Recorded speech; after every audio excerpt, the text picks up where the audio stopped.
akanyomero byolaba byendaba mu evening drive ne Lubowa kale nga sinaba genda wala Bright Stars akankubule jibakwatako jibakwatako ennyo Busoga bagikubye golo 2-1 Vipers yejikubye golo 2-1 Ogwambala City gukyali 0-0 ne Bulu yekyadde embalala dakika ziri 67 yagadde nkibayitiremu awo mukimanye so kati nno byolaba byendaba ositegeera byolaba byendaba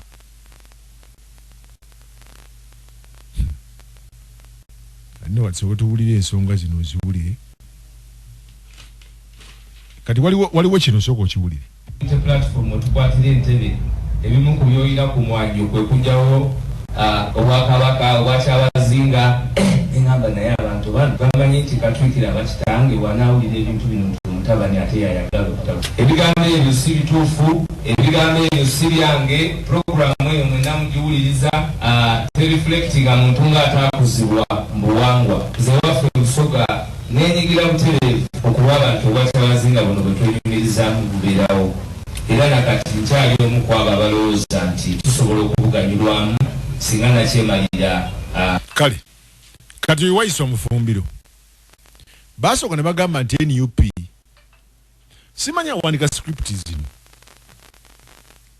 nze Lubowa Kyemba n'ekintu kimu kyentunuulira ali bannayuganda banateka okukitegeera nti bannayuganda balina okutegeera nti ensi yaabwe si yabannabyabufuzi bokka ontegere kyegamba nkuwulira twasooka ne tuwulira nti Nuupu bali ebisiyaga Nuupu abanuupu era bawagira ebisiyaga abanuupu bawagira ebisiyaga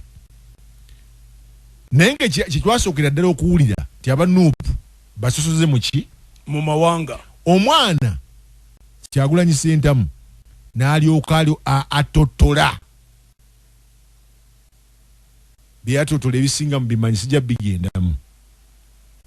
kutegeera ani musosoze ani atali muki musosoze narrative eyo naye negenda ng'eggwawo nekifeedinga kyova wayisa mufumbira ebiseera ebisinga bw'abeera ku Nuupu office ateekamu olusoga wakyegendereza okubalansinga eryato kubanga bo bano bagamba nti obubaga bubadde olaba bwe beewasa nga bawasa abakazi bawasa abasajja osenge n'abasajja ne bawasa abakazi kujjawo narrative eri eraga nti bano bali baki olwama ne bagamba nti abantu bali mu kubonaabona awali obuzibu abo bano bali eno bali ya pati awali obuzibu nti gwe bongamba nti abantu bali mu kubona ezegeza okukkiriza nti abantu bali mu kubonaabona oba okyogedde nze simanyi na muntu awanika script eyo ekyokubiri kati kyebazizeeko ekyokusatu nti baagala kujjawo Bwakabaka n'Obwakyabazinga kati ono kyabadde annyonnyola mufumbiro nti tetusobola ffe ng'abamusajja Musoga alwanisa atya Obwakyabazinga kubanga ye mufumbiro yagamba kuba nali muwuliriza yali ku radio emu e Kampala yagamba nti singa ab'ennono tebafeeyo ku nsonga eziruma abantu bijja fuuka ebya King Louis the 16th nga bwe byali era twagenda okumaliriza nga Obwakabaka buweddewo muki mu Bufalansa eyo n'ensonga abantu baatabuka ne bajjako Obwakabaka bwabwe kubanga baatunulira Obwakabaka nga tebutunuulira nsonga zaabwe tebuna kye bugasa oluvannyuma n'abakyala Marie Antoinette ogamba abantu babagamba nti banne emigaati giri waggulu kati ono omukazi yali yejjalabye nnyo abasoma history owa gundi owa Europe mumanyi French Revolution abasinga mugimanyi sijja gigendamu omukazi yakudaala naganidda enjogera y'okujeregerera oba omugaati gwa bbeeyi mulye keeki kyaluma abantu mukazi yali yejjalabya era obuli bwanguzi bwali bungi nnyo mu Bwakabaka obwa Bufalansa kakati zino zi trade unions ebibiina by'abakozi n'abantu ne bagamba nedda enough tuganye kyeyali alifaalingako nti balina okuba ku saidi y'abantu ebintu ebiruma abantu balina obyogerako bwe banaabisiriikirira abantu bayinza obbakyawa okubireeta ku mwanjo kati ekyo nakyo ndowooza naye bino byonna tugenza obyogera Rockie Bulola wamufunye mufunye Bulola aliwo wano mufunye ali awo wano wenyini wano ali atambulidde muki siye mubaka Bulola yali RCC we Kampala zaidi ziti Lubaga samfunye kubanga sekikubo bwe namukuba ayogedde nnyo oluzungu lungi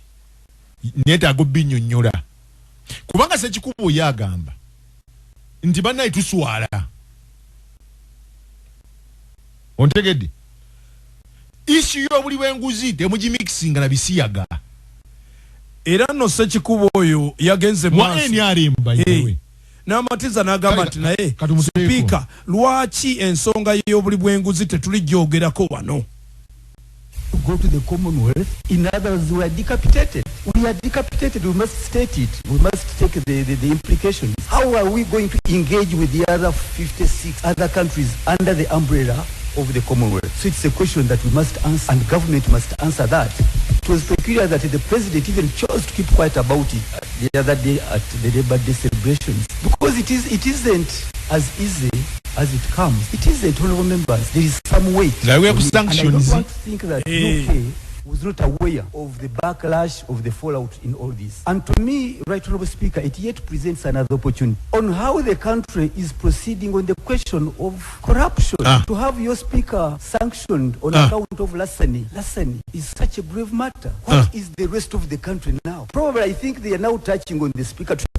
tell us as a country how we are proceeding. A speaker of an institution, the third arm. So I think, Right Honorable Speaker, when issues of corruption are raised, why don't we get the opportunity to discuss and for government to handle the same to its full conclusion? This is the problem. We are stuck. We cannot even present our voices to be heard well because the issue of the iron sheets was greatly mismanaged. It was greatly mismanaged. The Rugorobis, the Chitutu, the Nandutus were those arraigned before court. And to me, having cabinet ministers and ministers attending court, then the afternoon they go to attend cabinet. What?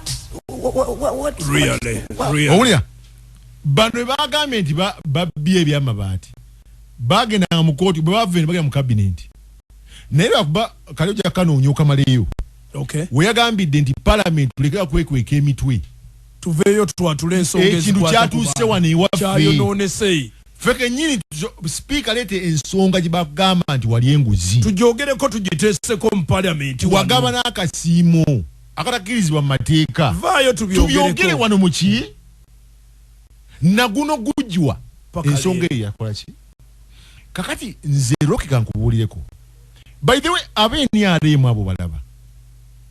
NRM bennyini bakuba nabo ebicupuli bali bo original lukulwe abaagala NRM kati nga Majid kusooka oyo yenkimanyi we NRM ajagala nnyo waliwo ono omwami wetwogerako ennyo wano Haji Walubi alwaniridde NRM ne ayina ki akuumye erinnya anti kati bano nagamba wana abantu ti bachairman b'NRM balina okubanga balina budget okutambuza emirimu gya party ku ground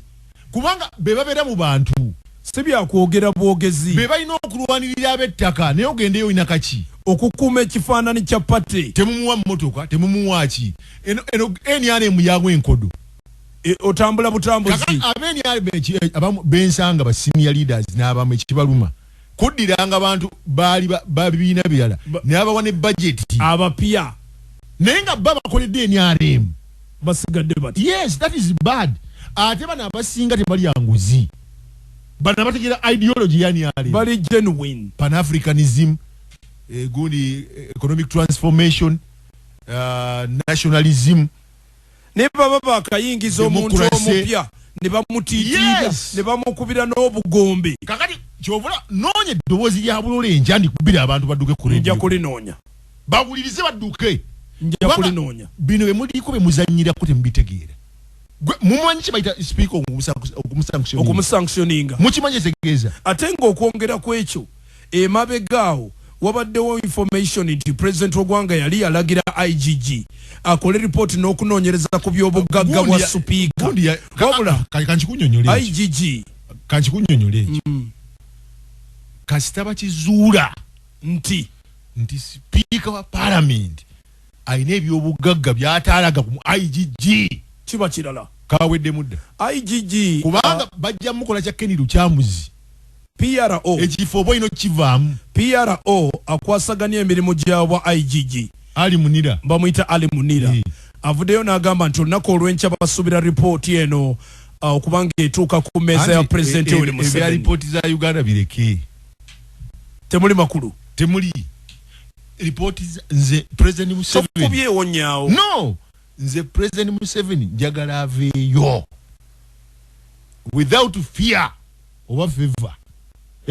alaga obukugu bwa president abaana nga bali well funded banoonyereze ku nsonga ezo labi ate bafulume ripooti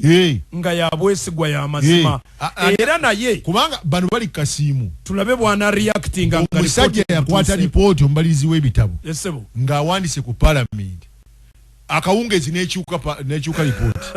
kati nzombuulira ebyo saga bimani nkugambye muwanga ono abaliri ebitabo bya gavumenti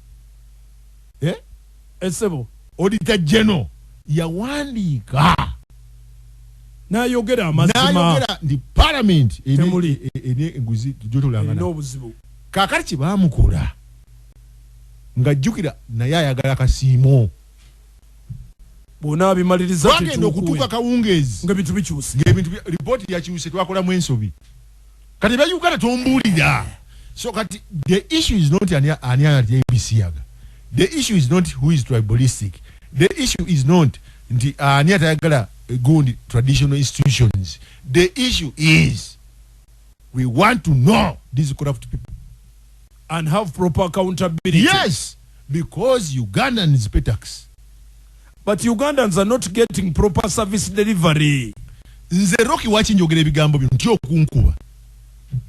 ntyo kunkuba kichotegeeza anti abaana bali mbitibwa bawerekebwa bugombe balina abakuumi kati nze Lubowa Chembo webukunja nina mukuumi ki baabana bakutwala ebuwekulaawo kasozi ng'okambuka. Parliament ya Bungereza yo wajirabye tugenda bikubencha Parliament ya Bungereza batudde ne babyogerako ebye Uganda babyogedde mu Parliament ya tujja kuba Parliament ya Bungereza encha encha mbere ku radio bakuba kadi katukuti so kati nze ebinjogeza Rockie nze abaana bano bamanyi nabalabako bana bazibu kubanga no mulembe mufu bakutakula tegwina mpisa abana bi music byawulira byebyo sagambye kwate kundi sagambye mupigwe bakubye olwajjo anti bana abana bazibu tebagala kumanya Rockie rumoja olunaku lujja ku kyalu mu evening drive bakulinde ng'abaana bali wansi awo twagala ensonga